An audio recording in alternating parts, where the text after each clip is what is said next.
This is my dog, Grunt, and he's standing on the steps, going up to the porch of an A-frame cabin that is about 90 miles east of Prince George, British Columbia. And it's a recreational area. I used to go up there every spring, take the kids and the dog, and we'd go camping up there, stay in the cabin. There's firewood supplied. I believe Northwood Pulp Mill built it years ago.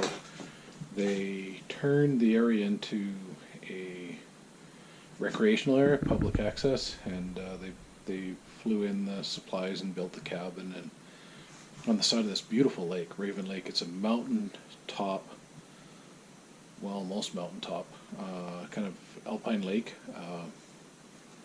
and not very far from the cabin is a stream that comes out, and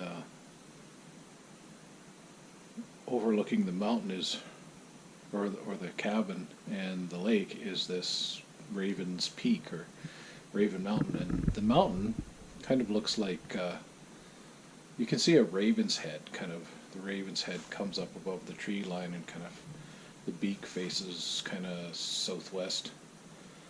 A really beautiful place. And when I used to go there, it was kind of a good path. I'm just trying to set my camera on this tripod here. Yeah, it was pretty much a good trail. Like, it was about 3 kilometer hike, but it was fairly steep. You had to be in shape to, well, you didn't go up straight without a rest, especially if you're carrying a pack. But the water in the lake is just like crystal clear, and there's kind of a small glacier, I guess, that from the accumulation of snow. You could, we used to go up there kind of early, late spring or early summer, and you could boot ski down the glacier, and yeah, I had some good times up there. And one of the things I liked about going there, besides like the fresh air, and it was a short hike, maybe 20 minutes, half an hour to get on top of Raven's Peak. And if you were up there on a clear day, you could easily see 100 miles in all directions.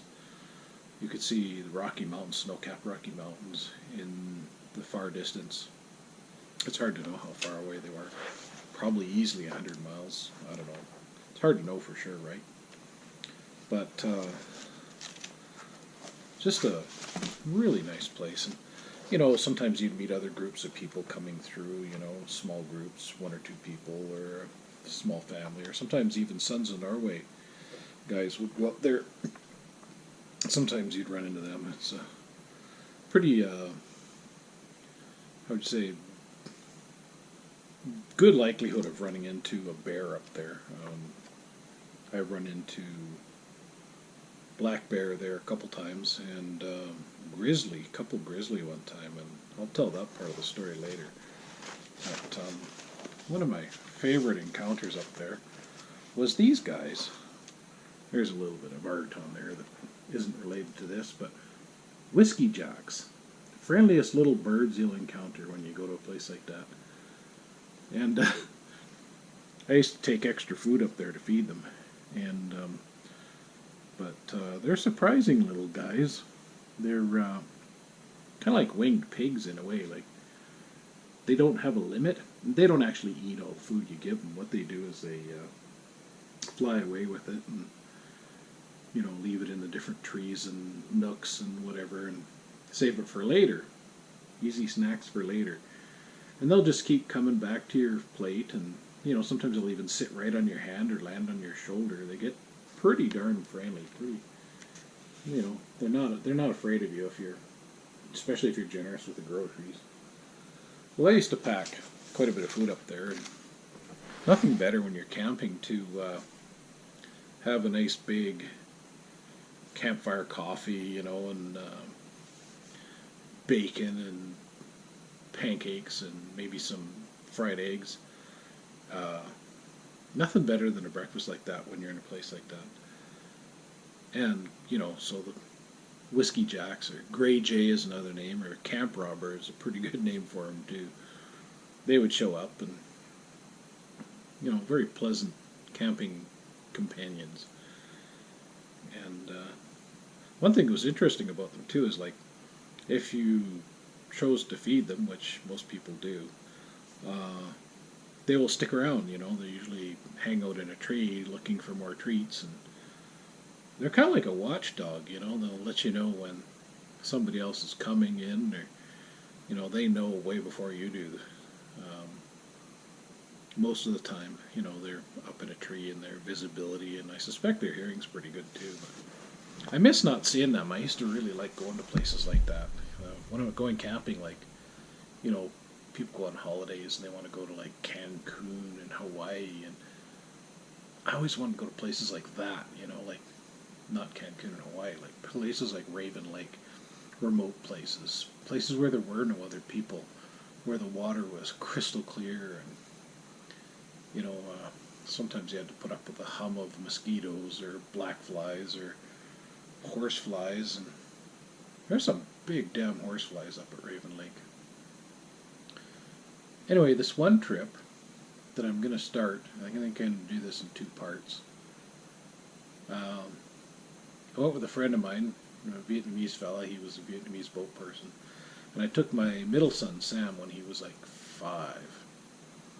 And it was fairly early in the spring, I'm going to guess, like June. That's early in the spring around here.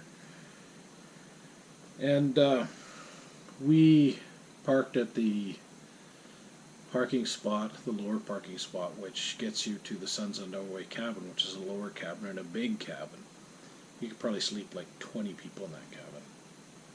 And then we hiked up to Grizzly Den, which is another A-frame cabin, which is in a little kind of creek valley, I guess. I never actually made it to that cabin. I heard it's very similar to the Raven Lake cabin, just a little less graffiti on the walls because it's not as popular a destination. But a nice place nonetheless. I don't know. Can't tell you. I've never been there. But we were on our way there, and we changed our mind, and we went over to Raven Lake, and we spent a few days there. Took pictures, did a little fishing, caught some trout. Made really powerful campfire coffee. Like, so strong you just like kind of sprinting all over the place, you know. A fun trip. And part 2 will be the rest of the story. It has something to do with grizzly bears.